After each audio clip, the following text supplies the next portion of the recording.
The industry, we are not really competitors. We are more like co-competitors. We work towards the same direction, which is securing the Bitcoin network. And in the industry, it's not the biggest to win. It's the most efficient. And that's what we have been focusing on for the past 6 years. How can we extract more Bitcoins from the energy that we have? Okay, so welcome to this new episode of Bitcoin Equities. Today I have with me Romain Nouzareth, who's the CEO of SATO Technologies.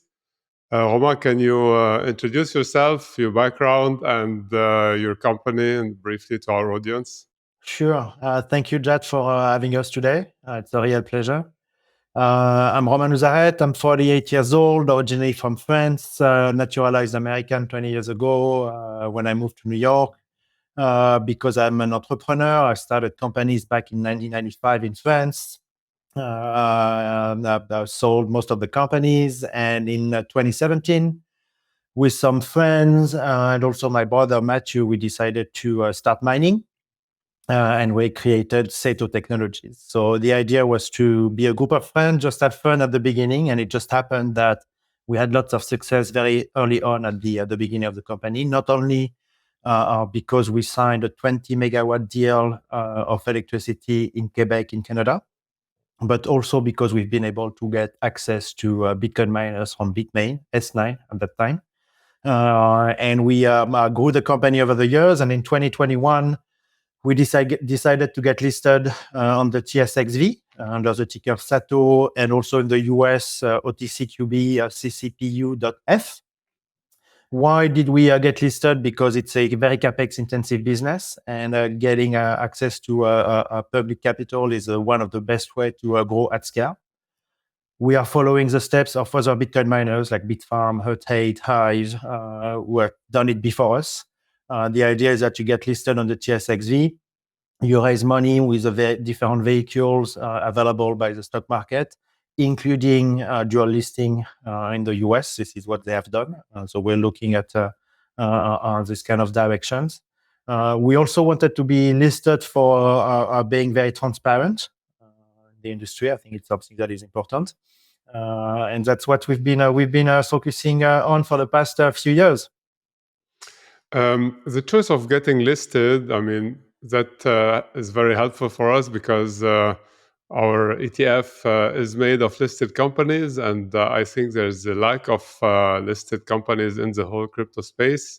However, it gives you some disclosure constraints and some transparency constraints that could perhaps give information to your competitors. How do you manage being at the same time transparent without giving too much information? Well, we are like Bitcoin. We are an open company. We believe in transparency. We believe in traceability. And that's what we've been doing with Bitcoin mining. Now in the industry, we are not really competitors. We are more like co-competitors. We work towards the same direction, which is securing the Bitcoin network. And in the industry, it's not the biggest to win. It's the most efficient. And that's what we have been focusing on for the past 6 years. How can we extract more Bitcoins from the energy that we have?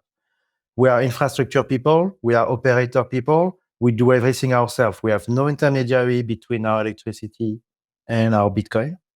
And in that regard, showing our numbers and showing our full transparency on our financials and how efficient we are is something that is very important. What we have shown, 2022, we are operating cash flow positive for the full years. It means that our data center, 20 megawatt, is making money and making money by itself. Q1 and Q2, not only we are operating cash flow positive, but we are also making net profit. So this is really one thing that is important, to make sure that you have enough capital and that you can also focus on your efficiency, just creating more Bitcoin. The halving is coming in probably 10 months, 9 or 10 months now.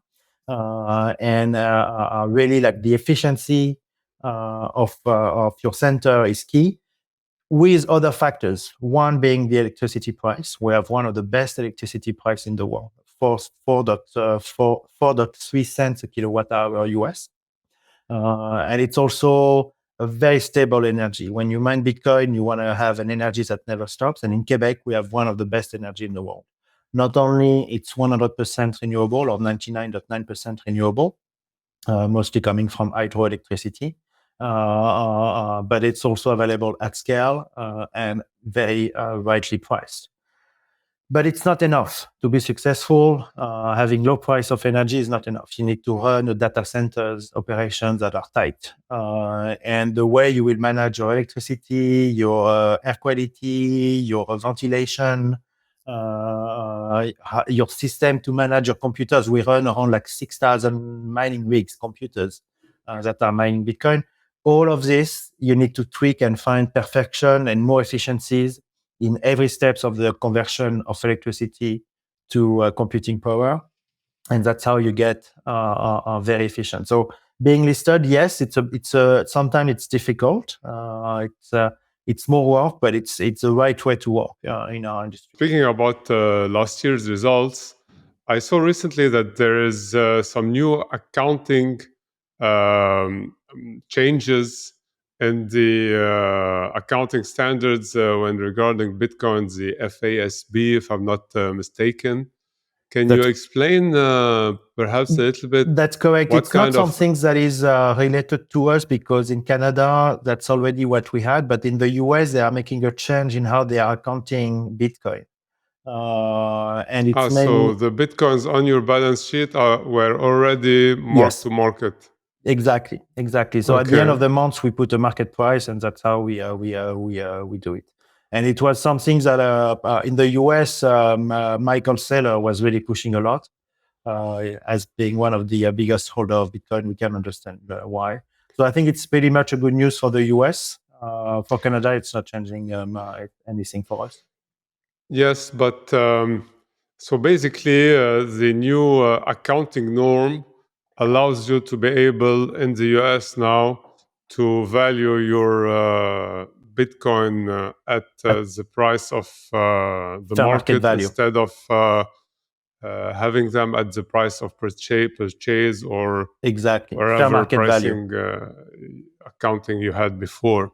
That's correct. But why is that positive For accounting the reason, Bitcoin I think it's industry? positive, because you're showing that what you hold has a value that can change all the time, and it has also some implication for tax reasons.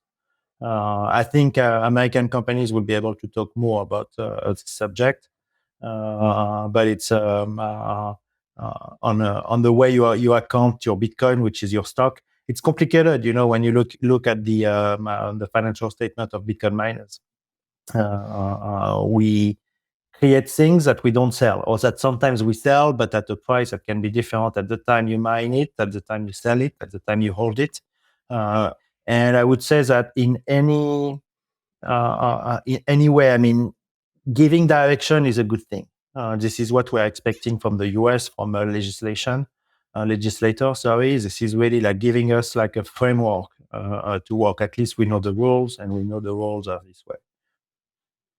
Okay, interesting that it gives more transparency, because indeed I have looked at several balance sheets of Bitcoin miners, and sometimes you have to do a lot of adjustments to get the real assets and the real valuation, and there's a lot of additional steps, I would say, from you have to take to analyze them compared to other companies with more traditional products. That's true. It's Going very back to what complicated. Yeah. So go ahead. so going back to what you said about Quebec being one of the best and the cheapest destination in the world, and the fact being hydro, so mining mostly in the renewable energy, 95%, you mentioned. I forgot the 99% renewable, and 99%, yeah. 95 is from hydro. It's not the cheapest in the world. Oh, you can get cheaper. Venezuela, sometimes Argentina, other countries in the world, maybe you can get cheaper. But it's one of the best energy in the sense that it's very stable, it's at scale, and well priced. So what makes Quebec uniquely positioned to offer this type of cheap energy in the world, basically?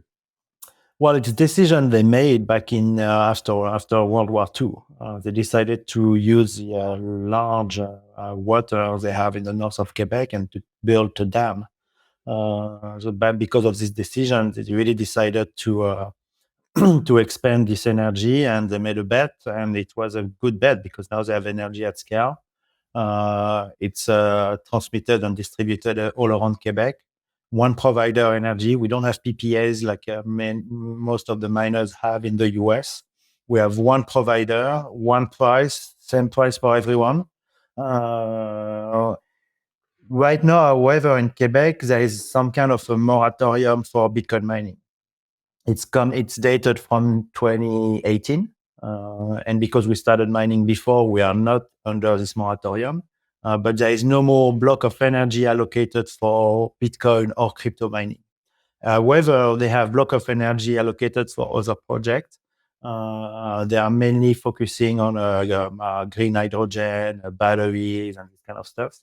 But we believe there is also a way for us to go and convince them to build data centers, also for AI and HPC, which is also something that we have started to do for the past months. We believe we have something to play in the industry because at the end, we are transforming power into computing power. Today we've built and we plugged a Bitcoin miner, but we could plug any kind of computers with some differences. When you talk about HPC or AI, you have a few differences on redundancy for your electricity, different type of ventilation for the cooling, and mainly you need to have high bandwidth fiber type of connection. But that's the differences that we understand, that we know how to manage, and that's why we are developing toward that direction. And also because it's going to be a great way to get access to more energy, simpler. Okay, so to get an idea, this is quite unique in your business model. There are other miners looking at HPC and AI, but most of them are just sticking to Bitcoin mining. Why are you diversifying? Do you think there is also potential in the AI and HPC space serving this industry? Yes, I believe the demand will be way over the offer in the coming 2 to 10 years. And I believe we, Bitcoin Miner, we have something to bring. We are not going to do like Amazon or IBM or Microsoft, different kind of data centers, yet it's going to be kind of like similar type of implementation. But again, transforming energy into computing power, that's what we know. That's our knowledge. That's our force. So we want to apply that into AI and HPC. And by doing so, we believe we're going to have access to way more energy faster and quicker. We also believe that there is a way where HPC and AI will work extremely well with Bitcoin mining. Again, when you look at the origin of our work, transforming energy, we have something magical in Bitcoin mining, which is called curtailment, demand response. It's the fact by which we can stop our operation in milliseconds and give back the energy to the grid when it's needed. We have this in Quebec. It happens also in Texas and these kind of things. But this is very, very important because by doing so, you make sure that the grid, the electrical grid you are working with, is always flat and doesn't have curves ups and downs. So basically, we are going to a municipality or city or region or province or even a country, and we say, look, you have energy that is unused, unsold. We're gonna use it and monetize it for you. And when you need it, we stop. Could be an hour, 2 hours, 5 hours. Sometimes we stop 10%, 20%, 30% of our production.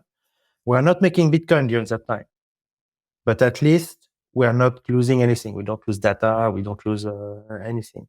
And we start mining back as soon as the electricity is not needed. It's part of our contract. It's a certain number of hours. But the beauty of it is that it's allowing us to integrate ourselves into an electrical grid, and that's how we create a positive to the municipality we're working with. Before us, they had energy that was not used before, that was unsold before, and because of us, they are making extra profit. In some municipalities, for example, not far from us, it's a city called Sherbrooke, they made so much profit and so much money from hosting Bitcoin miners that they didn't increase the real estate tax by $1,000 per household. It's huge. It means that when you have a Bitcoin miner in your city, it's a plus for all of the inhabitants. We are creating jobs. Not a lot of jobs, that's true, but we pay higher than the average usually on the city that we are in. We're also giving stock options to people. We are also using lots of companies around us. Where we are in Joliet, in Quebec, it's an hour north of Montreal. We spend around like $3 to $4 million to electrical companies, construction companies around us. So it's good for the municipality who is hosting us. And we are now developing solutions where we can reuse the heat produced by our computers. I'm not going to spend too much time talking about it, but we made a study with the University of Quebec with PhDs and the Smart Electricity Lab to have data, precise data on how much heat we can reuse from our Bitcoin miners. So we are really bringing innovation, bringing jobs, bringing revenues. And at the end, we are also a listed companies. I mean, listed companies is a success. It proves the success of a region, a country, a city, and we are participating to that. So people love having us. And I think in the future, they will understand even better how the integration between electricity and data center is going to be important. And that's why we've been working on. And for me and for us, one of the best, I'm not saying we're going to be the only one, but one of the best will be to have a data center that can mix Bitcoin mining, where we can do this about curtailment, and AI and HPC, where it never stops. And by doing so, you can make sure that the grid is always used at the right level. But Bitcoin mining will be the thing that you can play with to make sure that the grid has no issue. So that's why we're going to that direction. And we believe in the coming years, it's going to be the same thing for lots of Bitcoin miners. We are not stopping Bitcoin mining. We are still very much believer in Bitcoin mining. We are continuing growing on this front, but we will add everything related to AI and HPC, and we're working on it actually. Okay, I find that the curtailment possibilities of Bitcoin miners is really quite unique. And I discovered it quite late in my Bitcoin journey because most people don't understand very well how the power grid functions and how electricity consumption is not always bad. It can actually stabilize the grid and help the electricity producer to run a more profitable business and be able to service in a more stable way his customers. However, I was wondering if there were any other curtailing industry or industries that are able to curtail that could compete with Bitcoin mining. It's a good question. I'm not sure. I mean, in data centers, it's a little bit complicated because when you talk about like traditional data centers or AI and HPC, you need to have your power 24/7. So you can't really stop mining. So data centers, I don't think they can do it. Maybe some part of the data can manage to do it, but I think Bitcoin mining is very unique in that sense. Now, if you talk about traditional industries like aluminum, a company Factories. like factories and this kind of stuff, forget it. It can't stop. I mean, if they stop their energy, it will never go back online because they need to keep a constant heat. I think to work with the aluminum. So I think we are very unique in that sense, and that has been proven to be a big plus in the way we talk to different partners to implement our operation in a city. And these benefits of Bitcoin mining coming to add stability to the grid. We hear a lot ERCOT in Texas praising them, but I haven't seen many energy producers discussing it, welcoming this industry, and or even subsidizing them, because at the end it gives you so much flexibility and so much visibility on your revenues that you should give them even cheaper prices, don't you think? I totally agree. I can agree more. There is also another benefit that we have when we work with an energy company or when we work with a municipality. Let's say you want to build out 500 megawatt, 1 gigawatt of energy for your population in the next 20 years. We Bitcoin miners, we are going to guarantee that we're going to be the first client, which is great because when you build 500 megawatt, 1 gigawatt in the next 20 years, you're not going to use it at the beginning, you're going to use it at the end. But having a client at the beginning is an enormous plus.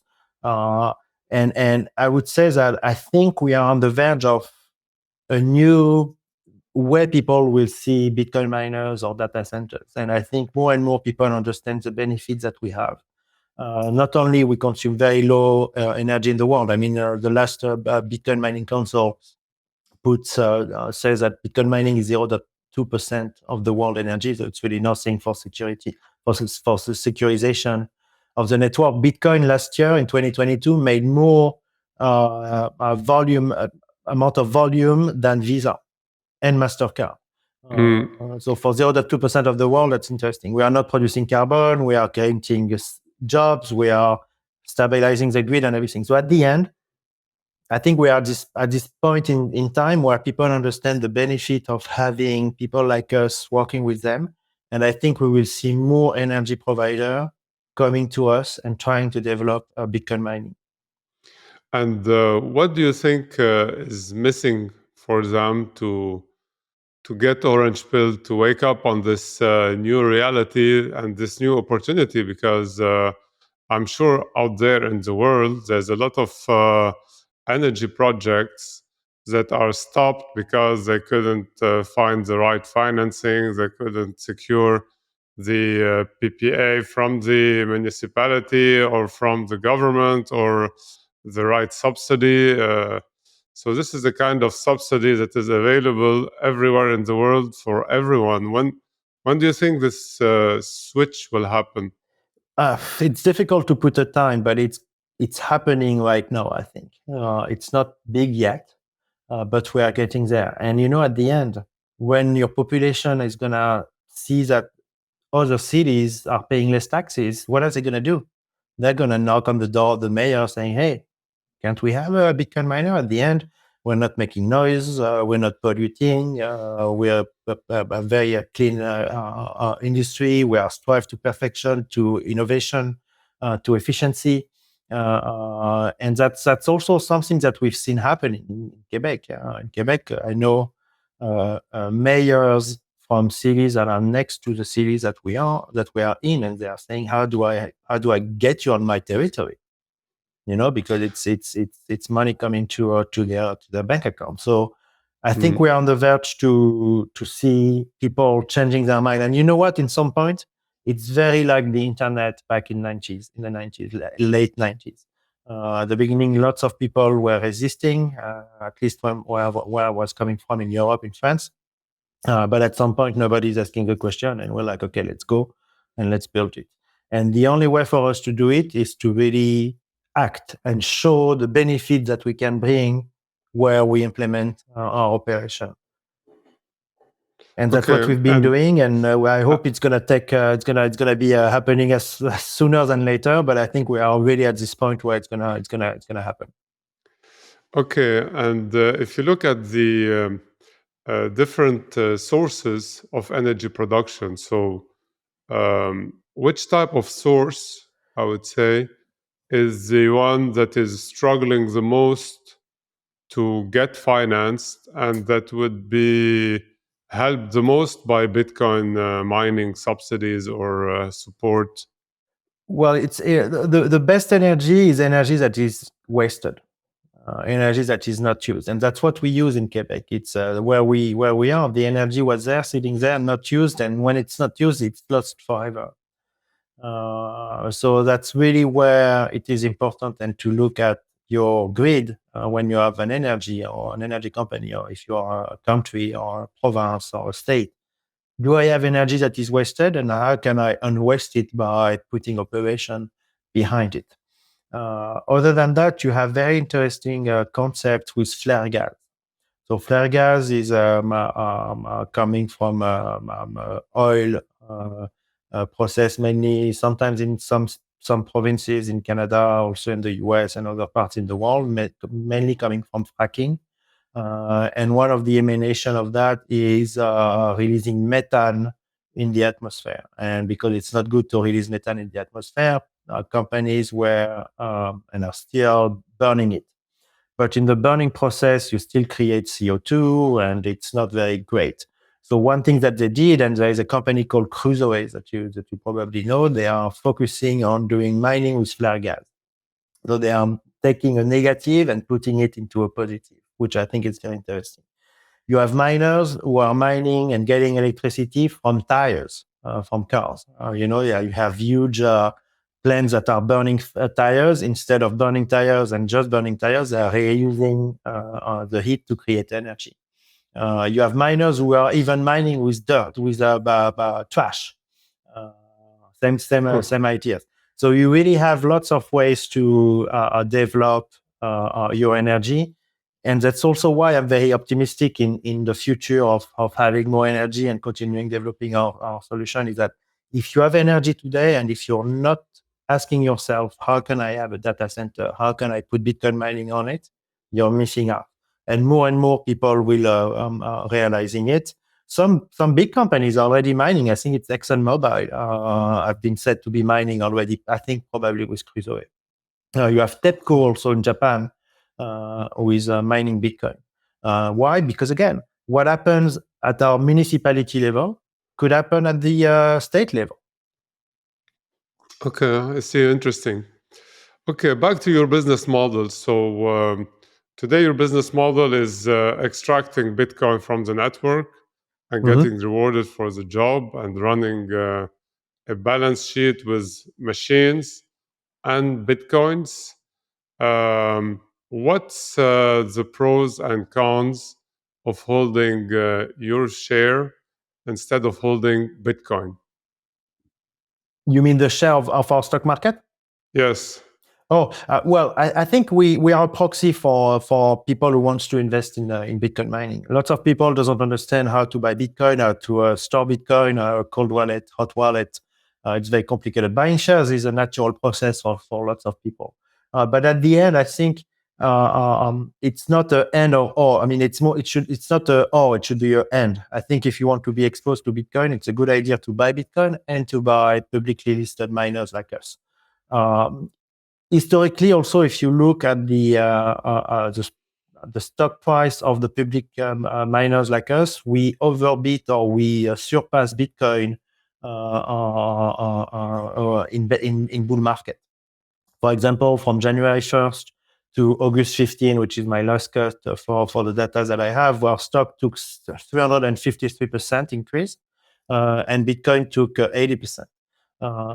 So I guess it's a great way to be exposed to Bitcoin in a traditional financial way, buying a stock like you would buy Apple or Amazon.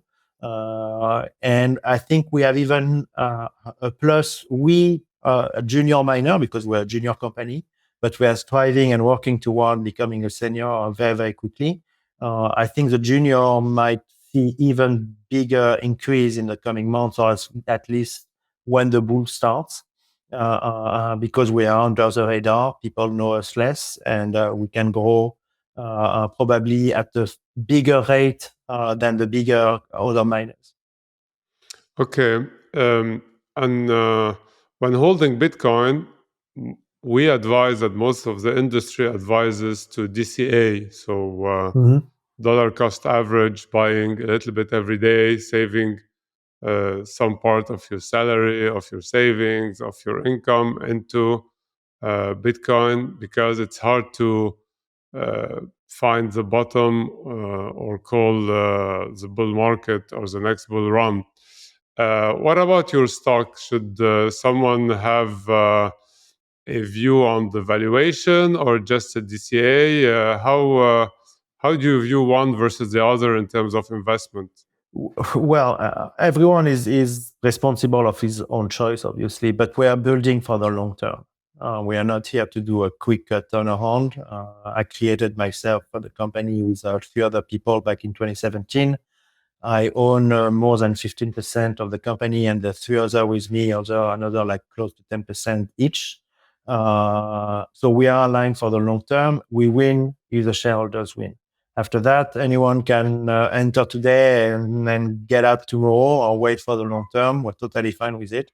That's why we wanted to be listed. It's also to get some ways for people to in and out more quickly than in a startup. Like when you invest in a tech startup, usually you get locked for 10 years or 5 or 10 years. With us, it's different. You have access to the stock.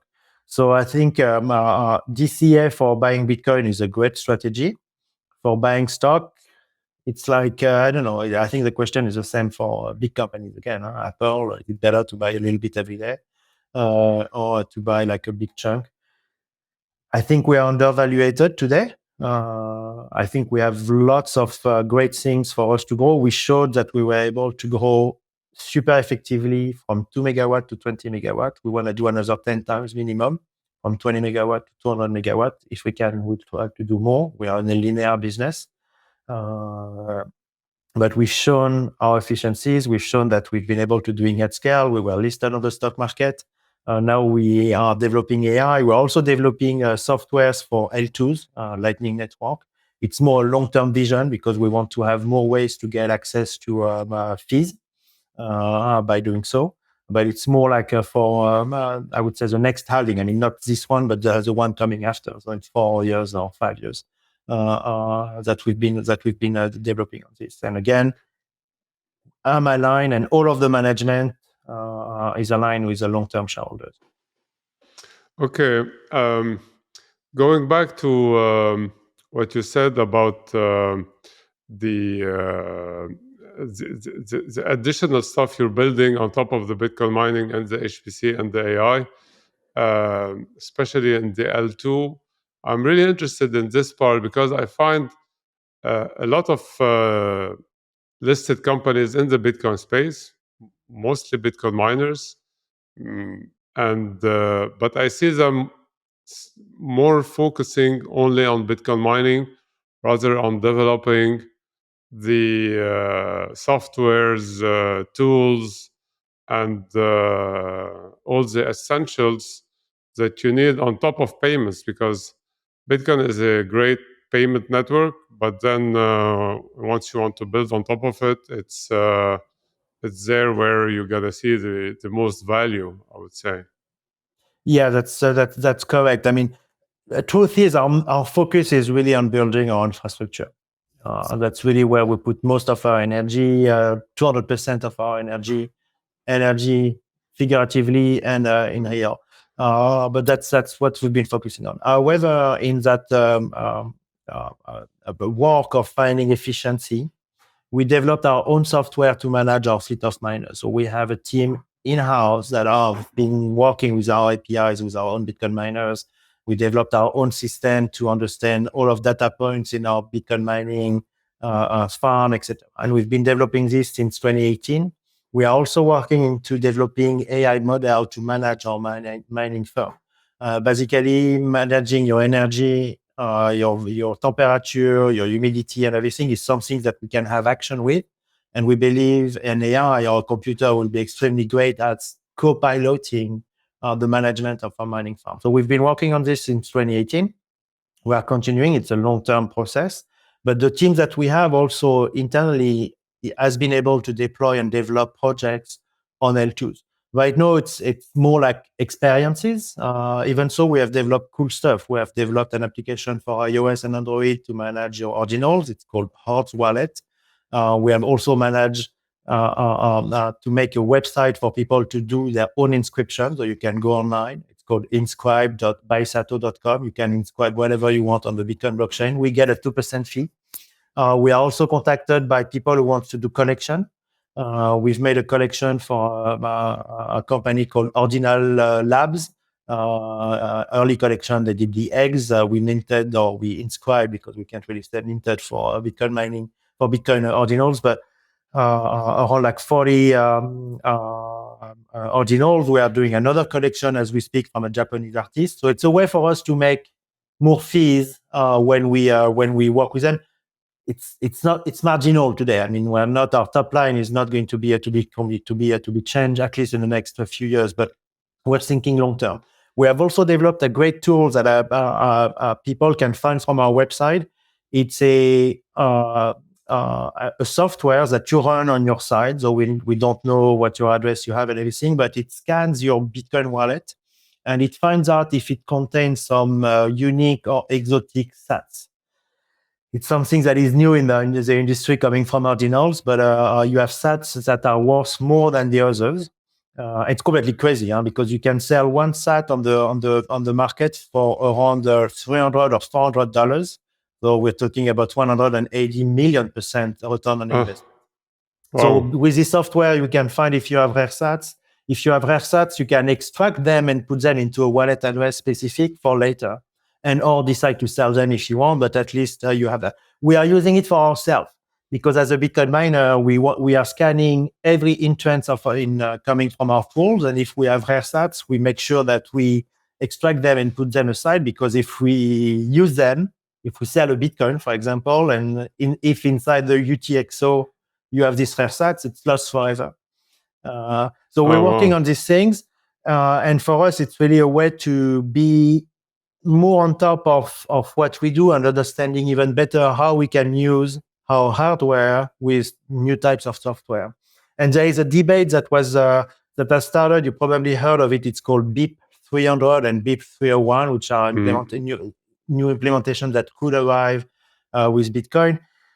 And you have ways in which Bitcoin miners, by developing software and being on top of software, could be more performant. So for us, it's participating in the same vision and same direction of where the market is going. Again, focus today is our infrastructure. How do we go from 20 to 200 megawatts or more? And then on top of that, for long-term vision, we're working on this software. Everything is, you can see all of them from our website, by SATO.com. Yeah, I wanted to ask you all these information on the website. I'm going to look it up just after our call. Very, very interesting. Cool. Going back to the valuation, you were saying that your valuation was quite cheap. How do you value a Bitcoin miner? Or at least, how do you judge yourself cheap? Well, good question. I mean, so far, and what we have seen in bull market was to have a multiple of our mining power in exahash or petahash. And that's how most of the analysts have been evaluating publicly listed miners. Is it going to be the same way in the future? I'm not sure. I think we are seeing more and more analysts following our industry more deeply. And by doing so, they are able to understand more of our financials and then be able to compare a little bit more who is doing what and how. It's true that you have different strategies to deploy your capital on Bitcoin mining. You can decide to just buy the miners and not own your infrastructure. You can develop the infrastructure like we decided and also do 100% self-mining. You have different ways. Also, you have people who have ways to show different kind of accounts and how they will account their production or their cost. So it's true that it's difficult for people and analysts to really go deep into the financial statement of Bitcoin miners, but I think it's getting there. Ourselves, for example, we're talking to most of the analysts on the market who are following the industry, and they are really getting more and more knowledgeable on what we do. There is also something that is interesting to follow. Most of our public miners, at least the biggest one, like us, we publish our monthly production. So every month, all of the Bitcoin miners publish how much exahash they run, how much Bitcoin they made, how much they sold, and all these kind of things. And it's an interesting way to also compare the performance of Bitcoin miners in the number of Bitcoin per exahash, which is a ratio that people are following. We're always ranking in the top 3 best miners. Why? Because again, efficiency is key, not how big you are. If you are efficient, you want to go big, but being big is not enough. Okay. What about debt? How do you factor this in your valuation metrics when comparing Bitcoin miners? Well, that is an instrument that that is very much used by Bitcoin miner historically. We have been using that for buying some of our miners. We found and we made one of the best deal, probably the best deal of the industry. We work with a Swiss bank called Signum, and we made a 9.5% interest rate over 3 years for 9.5 million. And with this, we've been able to buy our computing power, self-mining. However, in the future, I believe that will also be very interesting for deploying long-term infrastructure, traditional banks, people who understand building on the long term. And when you speak to banks about like this kind of financing, they are very much listening, mainly if it's for AI and HPC. For Bitcoin, it's more complicated to convince a traditional bank to invest for long-term infrastructure.